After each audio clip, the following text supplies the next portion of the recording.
शर्मा सुजनापुर सिद्धार्थनगर सुजनापुर सिद्धार्थनगर सुजनापुर सिद्धार्थनगर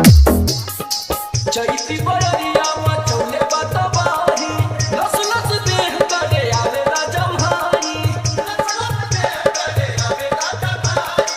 चैती बररिया मचौले बतबाही लस लस देह करे आवेला जम्हारी कैसे बताई कैसे जाके दुख अपन राजा हम बखानी और कैसे जाके दुख अपन राजा हो बखानी पियऊ हो जैसे चूड़ा बंगा लगा चूहे पर जवानी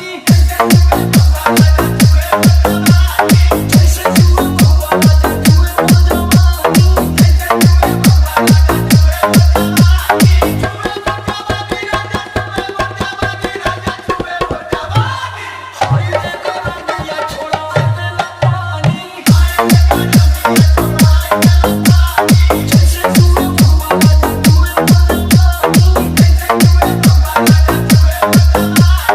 रमेश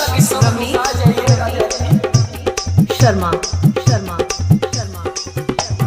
सुजनापुर सिद्धार्थनगर सुजनापुर सिद्धार्थनगर सुजनापुर सिद्धार्थनगर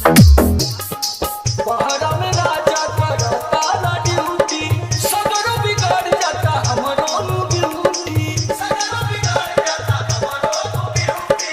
पहरा में राजा करता ना ड्यूटी सगरो बिगाड़ जाता हमरो ड्यूटी नाश होता राजा जी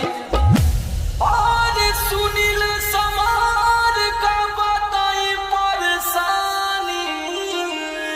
और सुनील समार का बताई परेशानी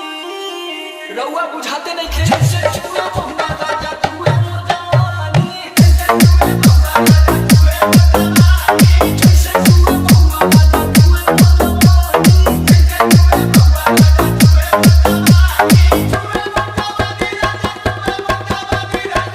पर जवानी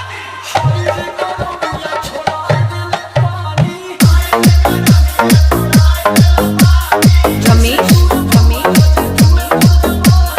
शर्मा